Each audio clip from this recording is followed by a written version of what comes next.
Olá, começa agora o Tribuna Livre, o programa que te coloca dentro do plenário da Câmara Municipal de São Paulo. Aqui você acompanha os discursos dos parlamentares da casa. As falas dos vereadores são de livre escolha e têm aproximadamente 5 minutos. É da tribuna do plenário do Legislativo paulistano que os vereadores da casa discursam durante as sessões. E o Tribuna Livre traz um compilado resumido das falas dos parlamentares. Então, vamos aos discursos do programa desta semana. Boa tarde, presidente. Boa tarde, nobres colegas. Queria falar de 2 pesquisas que saíram nesse mês. Vou começar pela mais ampla, que chama Visível e Invisível, a vitimização de mulheres no Brasil, que foi feito pelo Fórum, a realização é do Fórum Brasileiro de Segurança Pública, referência no nosso país sobre esse tema, que vem colhendo e provocando dados para que a gente possa melhorar uma política tão importante e relevante. Essa casa inteira está debatendo sobre essa política há alguns dias, então, de fato, entendo que ela seja importante para a gente entender os dados. É realizada também pela Datafolha com patrocínio da Uber. E aí vou trazer alguns dados dessa pesquisa e depois me aprofundo em uma pesquisa que olhou para a cidade de São Paulo, entendendo a relevância para este quórum aqui. A violência experimentada nos últimos 12 meses atingiu o maior índice desde o início da série histórica. Isso significa que a violência contra as mulheres tem crescido e que a gente também tem mais mulheres falando sobre isso. O que, para mim, traz 2 pontos. A gente precisa continuar ocupando espaços como esse e trazendo temas como esse para se aprofundar e encontrar saídas para proteger as mulheres vítimas de violência, e não são poucas. Eu aposto que todo mundo que está aqui nesse recinto conhece 1, 2, 3, 10 mulheres que foram vítimas de violência. Mas também significa que a gente precisa repensar a política de segurança pública, e aqui queria fazer só uma conexão com o tema da Guarda Municipal, que é a Guarda, ela tem um objetivo de fazer um trabalho preventivo e comunitário. E muito da Lei Maria da Penha, da relação que acontece no território, está sobre o cuidado da Guarda Municipal. E se a gente acha que isso não é importante, e daí transforma a guarda em outra coisa e tira esse caráter, quem faz esse papel? Como é que a gente cuida dos territórios e das mulheres e das crianças que têm sido vítimas de violência, como mostra a pesquisa, com o índice só crescendo? Um outro tema... não vai dar. Então, agora eu vou falar sobre a segunda pesquisa que se aprofunda aqui em São Paulo. E aí queria compartilhar 3 dados que são importantes para a gente poder repensar os nossos trabalhos durante o ano. O primeiro é que, nessa pesquisa, 56% das mulheres entrevistadas aqui na nossa cidade dizem que já foram vítimas de assédio na rua ou em espaços públicos. Isso diz sobre o nosso trabalho. É nosso trabalho pensar como é que a gente protege essas mulheres. 51% sofreu assédio dentro do transporte público. De novo aqui, um tema que a gente precisa debater. E tenho certeza, a vereadora Amanda, a vereadora Janaína, a vereadora Luana e a Kate têm o compromisso de garantir que as mulheres não sejam vítimas de violência e de assédio nas ruas de São Paulo, nas praças, nos parques ou nos ônibus. E aí, 28% delas sofreu assédio dentro do ambiente familiar. E aí, aqui, de novo, faço uma conexão com o trabalho preventivo e comunitário da Guarda, que é fundamental para ajudar a gente a também, além de proteger as mulheres, transformar a nossa cultura e garantir que a gente viva numa cidade que cuida e reconhece a relevância das mulheres e das crianças numa cultura de paz. Obrigada, presidente. Senhor presidente, boa tarde, senhoras vereadoras, senhores vereadores, público que nos acompanha, TV Câmara, Rede Câmara. Senhor presidente, ocupando aqui o espaço da tribuna para falar em 2 assuntos muito rapidamente. Um diz respeito ao serviço funerário. Nós estamos acompanhando as denúncias dia a dia, são milhares de denúncias. A Rádio CBN tem feito uma série de entrevistas ligando para as concessionárias, porque o prefeito Ricardo Nunes terceirizou a morte aqui na cidade de São Paulo e virou lucro, né? Ele falou que é um negócio e as empresas que ganharam a concessão entenderam o recado do prefeito Ricardo Nunes e viraram um negócio. A morte virou um negócio na cidade de São Paulo. Está muito caro viver na cidade de São Paulo. E as reportagens têm sido feitas ligando para as concessionárias, eles não informam, o modus operandi é o mesmo, não informam o valor do funeral social, os preços são 4, 5 vezes maiores, está exorbitante, está um absurdo completo o serviço funerário na cidade de São Paulo. E eu digo isso aqui na tribuna da Câmara Municipal porque a gente tem uma responsabilidade. A Câmara Municipal não pode ficar muda, calada, não ouvindo as reclamações, as imensas, inúmeras reclamações, denúncias aqui na cidade de São Paulo. Por isso eu venho aqui novamente, senhor presidente, apresentei na legislatura passada um pedido de CPI do serviço funerário. A legislatura terminou, começamos uma nova legislatura, apresentei novamente, tem as assinaturas, o PT, vereador Jason também já apresentou uma CPI igual. Nós temos 2 pedidos de CPIs para esse tema, senhor presidente. Então, eu gostaria que nós, aqui na Câmara Municipal, fizéssemos esse debate, mas um debate sério, um debate abrindo os contratos, abrindo aqui, ouvindo a população, trazendo as denúncias aqui para a gente impedir que o mercado da morte prevaleça na cidade de São Paulo. O serviço funerário é um serviço público, né? Exclusividade da Prefeitura de São Paulo. Teria que fiscalizar, teria que coibir os agentes ou empresas que fazem a morte como uma mercadoria aqui na cidade de São Paulo. Então, senhor presidente, pedir para que a gente paute a CPI do serviço funerário imediatamente aqui na reabertura dos trabalhos da Câmara Municipal. Outro assunto que é muito importante, senhor presidente, diz respeito aqui às escolas municipais. Tem um acordo do prefeito Ricardo Nunes, junto com o governador Tarcísio, né? Tem um acordo, foi um acordo eleitoral, e isso tem uma fatura. O prefeito Ricardo Nunes está pagando essa fatura. Qual seja? Receber escolas sucateadas, precarizadas por décadas no estado de São Paulo. A prefeitura está recebendo essas escolas municipalizadas. Eu estive ontem na MF professor Dr. Edson Luiz Ribeiro Luzia, da DRE Itaquera. Já estive em outras, já estive nas 25 do ano passado, as 25 escolas que foram municipalizadas, e agora também estamos indo nas municipalizadas de 2025. Em regra, são escolas precarizadas, escolas não têm um mínimo de infraestrutura, não tem uma quadra. Passaram-se anos, décadas aqui no estado de São Paulo, a educação sucateada, inclusive agora, o governador Tarcísio retirando 5% da verba da educação do estado de São Paulo, são mais de 10 bilhões de reais, e as escolas sucateadas, abandonadas, sem infraestrutura, e a prefeitura recebendo essas escolas. Então, nessa escola, professor Edson Luiz Ribeiro Luzia, não tem uma quadra, a quadra para que as crianças pratiquem a sua atividade física é precária, é um piso totalmente áspero. Se uma criança cair ali, ela se rala totalmente. E é uma quadra descoberta. É uma quadra descoberta, com um sol de 38, 40 graus, é impossível uma atividade física ali naquele espaço. Também na chuva é impossível o aproveitamento. Então, a quadra, esse espaço que eu não posso chamar de quadra, porque não tem uma tabela de basquete, não tem uma trave por gol, não tem nada, absolutamente nada. Tem um espaço com concreto áspero, que assim, o prefeito diz para as crianças, se virem, vocês caírem ali, dão uma raladinha, depois sara. Não dá para aceitar que seja dessa forma. Pegar essas escolas municipalizadas, e agora a Prefeitura de São Paulo vai ter que colocar recursos para cobrir a quadra, para reformar a quadra, né, desse acordo espúrio que foi feito, um acordo eleitoreiro que foi feito entre o prefeito Ricardo Nunes e o governador Tarcísio. A gente tem recurso público no município de São Paulo e tem que investir nas escolas municipais.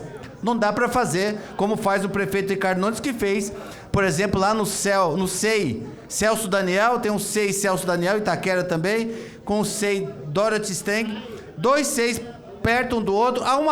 Foi feita uma obra de milhões de reais na escola e não foi consertado o muro. Parte desses 2 SEIs estão interditados.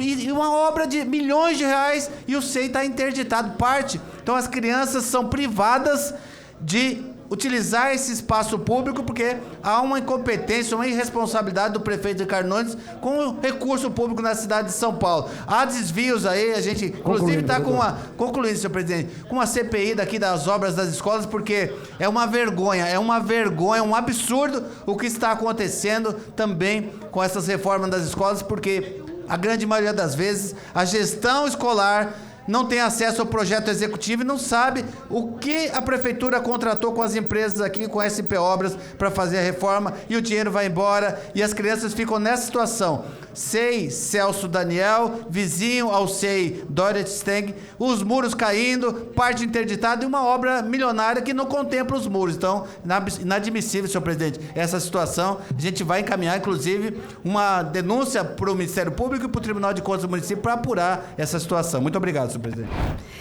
Senhor presidente, senhores vereadores e vereadoras, hoje eu venho a essa tribuna com um sentimento de tristeza e consternação.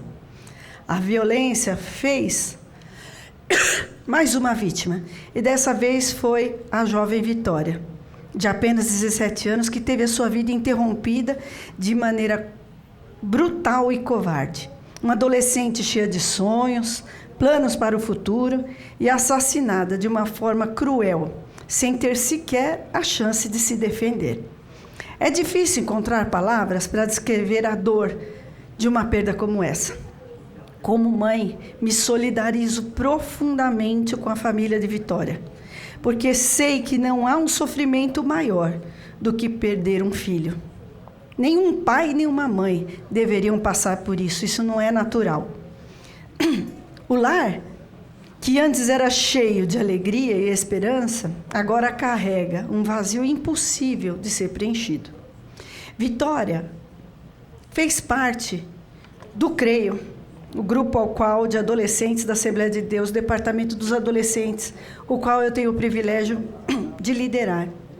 Como líder desse grupo, vejo o quanto esses adolescentes se dedicam à sua fé, ao crescimento, ao seu futuro. São jovens que sonham, que buscam oportunidades, que querem construir uma vida digna e abençoada. Mas, infelizmente, a Vitória não teve essa chance. Sua vida foi interrompida de maneira trágica, nos lembrando da dura realidade da violência que assola a nossa cidade e o nosso país. Até quando jovens como a Vitória continuarão sendo vítimas dessa violência e dessa brutalidade? Até quando? Até quando teremos que lamentar histórias como essa? O feminicídio no Brasil é uma epidemia. Segundo dados recentes, a cada 6 horas uma mulher é assassinada no nosso país, apenas por ser mulher. Isso é revoltante. E ainda mais revoltante saber que mais dessas mortes poderiam ter sido evitadas se tivéssemos leis mais rígidas e uma rede de proteção realmente efetiva para essas mulheres. Essa tragédia nos mostra que a violência não escolhe idade, nem classe social ou local. Ela está em todos os cantos e nos obriga a refletir sobre a sociedade que estamos construindo, principalmente no mês em que comemoramos o Dia Internacional das Mulheres. Precisamos agir. Precisamos garantir que cada jovem tenha o direito de viver sem medo, de andar pelas ruas sem correr riscos de não voltar mais para casa. A violência tem nos roubado a paz. Hoje, a história da Vitória nos toca, mas sabemos que outras tantas famílias sofrem diariamente com essas tragédias semelhantes. Precisamos olhar para esse problema, vereador Adrilles, com seriedade, fortalecer as políticas de segurança pública e garantir que casos como esse não se repitam mais. A minha oração hoje é para que Deus conforte a família da Vitória, que Ele traga paz ao coração de seus pais, irmãos e amigos, mas também oro para que essa tragédia desperte em nós a necessidade de mudança. Não podemos continuar aceitando que jovens sejam assassinadas, sem que haja uma resposta firme e eficaz do poder público. E, no fim, a mulher sempre acaba perecendo pela mão de um homem, seja ele homo ou hétero, ou 3 covardemente assassinadas. Eu quero aqui trazer a minha nota de descontentamento a respeito disso e dizer que quão covarde, quão facínora foram aquelas pessoas que fizeram essa maldade com uma jovem de 17 anos. Eles não mataram uma jovem, eles mataram sonhos. Eles mataram uma família. Eles mataram a alegria de muita gente. E por isso esse caso não pode ficar impune. Seja ele quem for o autor dessa barbaridade, tem que ser cobrado, e bem cobrado, para que a sociedade veja que matar uma mulher nesse país é algo muito grave. Não só porque é o mês do Dia Internacional da Mulher, é porque a mulher, ela é esperança. A mulher traz dentro dela o dom da vida. A mulher traz dentro dela o brilho de dar a luz a um ser. Quantas pessoas, quem sabe, mortas de maneira tão trágica, trariam ao mundo, vereador Silvio, pessoas brilhantes que fariam tanta diferença na nossa sociedade, mas, infelizmente, sua vida foi tirada. E eu quero alertar e pedir, principalmente aos homens, nossos colegas, que se debrucem a essa causa do feminicídio. Isso é muito grave em nosso país e tem se tornado gritante. Muito obrigada. O Tribuna Livre faz agora um intervalo e volta já.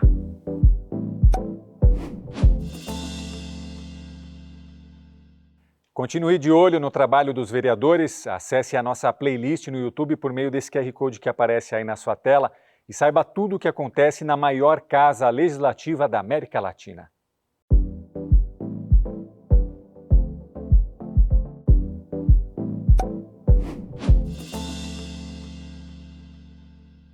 Voltamos com o Tribuna Livre e vamos direto ao plenário para mais discursos dos nossos vereadores. Senhor presidente, dos maiores males da sociedade é a psicopatia.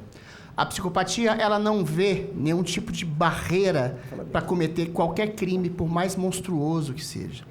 E a psicopatia encobre crimes, sobretudo contra crianças. Uma pessoa capaz de abusar de uma criança sexualmente, violentamente, moralmente, é uma pessoa sem nenhum tipo de caráter. Por isso eu estou protocolando, senhor presidente, um projeto de lei que visa proibir pessoas que não façam exame toxicológico ou que tenham antecedentes criminais que possam trabalhar em serviços públicos no município, quer seja em escolas, em creches, em abrigos, em hospitais pedagógicos. O psicopata, e eu acho que todo pedófilo é um psicopata, todo abusador e assediador de uma criança é essencialmente um monstro psicopata, ele se adequa a ambientes em que são servidos pelo bem. Escolas, creches, abrigos, igrejas. Existem 2 tipos de pessoas que se aproximam de crianças. Aquelas que amam as crianças, aquelas que acolhem as crianças, aquelas que querem fazer o bem, quer sejam professores, quer sejam médicos, quer sejam pessoas que acolhem a primeira fase da vida de uma pessoa que vai se transformar numa adulta. Aquela pessoa que conspurca essa infância é um monstro que tem que ser combatido. Por isso eu estou protocolando esse PL que visa, primeiro, colocar exames toxicológicos a cada 6 meses. Perceber os antecedentes criminais de uma pessoa a cada 12 meses. A questão que se coloca é a seguinte: o órgão competente da administração pública municipal deverá exigir a certidão de antecedentes criminais para fins de ingresso ao servidor e, posteriormente, exigido a cada 12 meses. Exames toxicológicos deverão ser realizados de forma periódica, com intervalo de 6 meses entre os testes, e terão caráter obrigatório. Tudo isso vai ficar em sigilo. Os crimes sexuais contra vulneráveis, previstos nos artigos 217-A e seguintes do Código Penal brasileiro, em especial estupro de vulnerável, corrupção de menores, satisfação de lascívia mediante presença de criança ou adolescente, favorecimento de prostituição de menores, divulgação de cena pornográfica ou de cena de estupro de vulnerável e demais crimes de natureza sexual. Isso vai, eventualmente, limitar não vai proibir completamente, não vai eliminar completamente a possibilidade de abusadores. Mas esse é um passo para que a psicopatia, a pedofilia, o abuso fique longe das nossas crianças aqui no município de São Paulo. Em segundo lugar, eu queria falar sobre a menina Vitória. O brutal assassinato da garota Vitória, um brutal assassinato, ao que tudo indica, por um crime de ciúme passional de um casal de homossexuais que estaria dividindo a relação com a menina Vitória, é exatamente tradução viva da percepção da impunidade do criminoso no Brasil. Alguém que comete um crime monstruoso de tortura sob exatamente o sigilo de um psicopata ou sob o abrigo de uma facção criminosa, e uma facção criminosa que conta com impunidade, que faz um crime monstruoso a uma adolescente de 17 anos, ele conta exatamente com a vulnerabilidade da lei no Brasil. O país em que saidinhas, em que criminosos perigosos são colocados nas ruas para cometer mais crimes. O país em que a progressão de pena que se dá de assassinos, de estupradores, de sequestradores, que depois de 1, 2 anos de pena de 20 anos são colocados nas ruas para novamente cometer crimes. O país em que assassinos monstruosos, violentos, como o próprio Champinha, depois de uma audiência de custódia, são colocados nas ruas depois de terem cometido monstruosidades.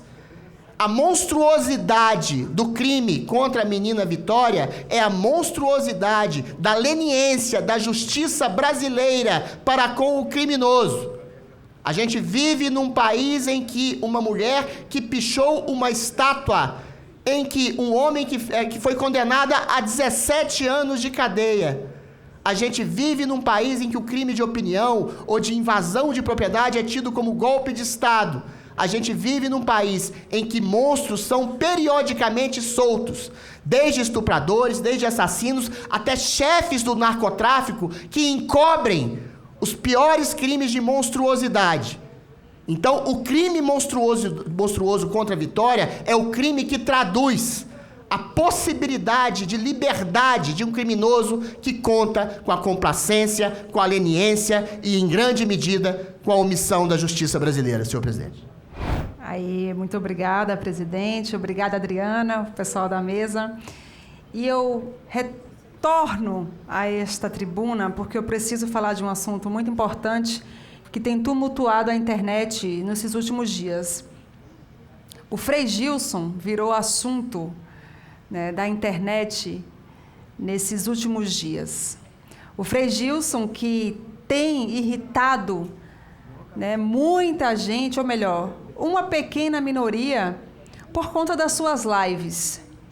E vejam bem, colegas, o Frei Gilson consegue reunir mais de 1 milhão de pessoas em suas lives para falar de uma coisa, de uma verdade que independe da minha crença ou da crença de outrem, que é a verdade da palavra de Deus. E grupos de militantes têm se reunido na internet para atacar o Frei Gilson. E eu tenho usado essa tribuna para falar de um crime que está virando, né, rotina na nossa sociedade, que é o crime de cristofobia. Imaginem só, os senhores, se nós tivéssemos, né, um ataque na internet a qualquer outro frei, a qualquer outra pessoa, né, melhor dizendo, que confesse ou que tenha uma religião diferente da nossa, que é a religião cristã. Com toda certeza, nós teríamos aqui os grupos que dizem defender, né, as minorias, né, e as suas diversas religiões, aqui no plenário mesmo desta casa, falando, protocolando, dizendo que é um absurdo, acionando os direitos humanos. E nós temos um frei que às 4 horas da manhã reúne, vereadora Ruth Costa, mais de 1 milhão de pessoas em sua rede para falar da palavra de Deus. E foi o suficiente para que grupos de minorias se unissem em ataque ao Frei Gilson.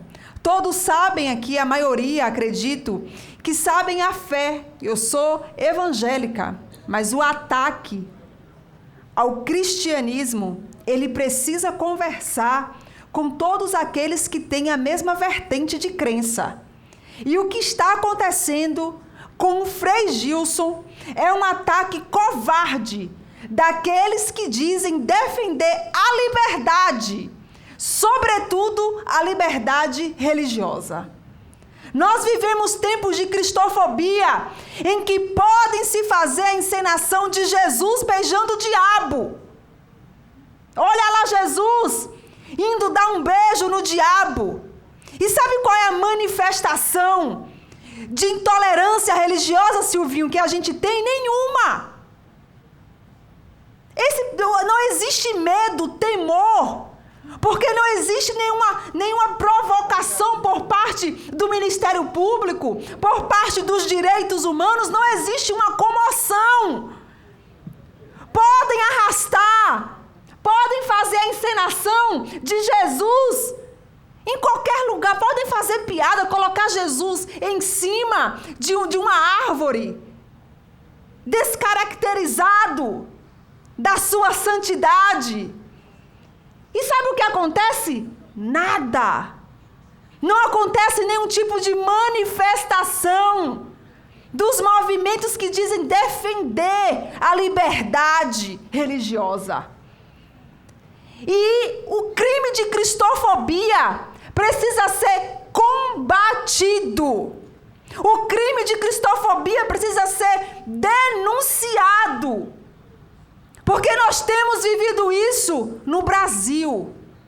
Nós temos vivido perseguição, não é lá do outro lado do mundo não, vereadora Ruth Costa, com os nossos missionários, é aqui.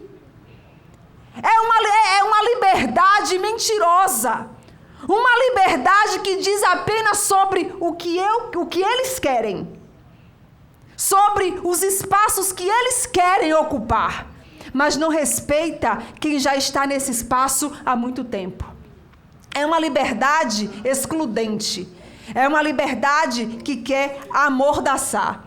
Então eu quero deixar consignado aqui nesta tarde o meu apoio ao Frei Gilson e dizer que essas pessoas, elas não temem muitas coisas. Inclusive, não temem mais a Deus. E se tem uma coisa que é certo, tanto para aqueles que creem, quanto para aqueles que não creem, é o dia do fim.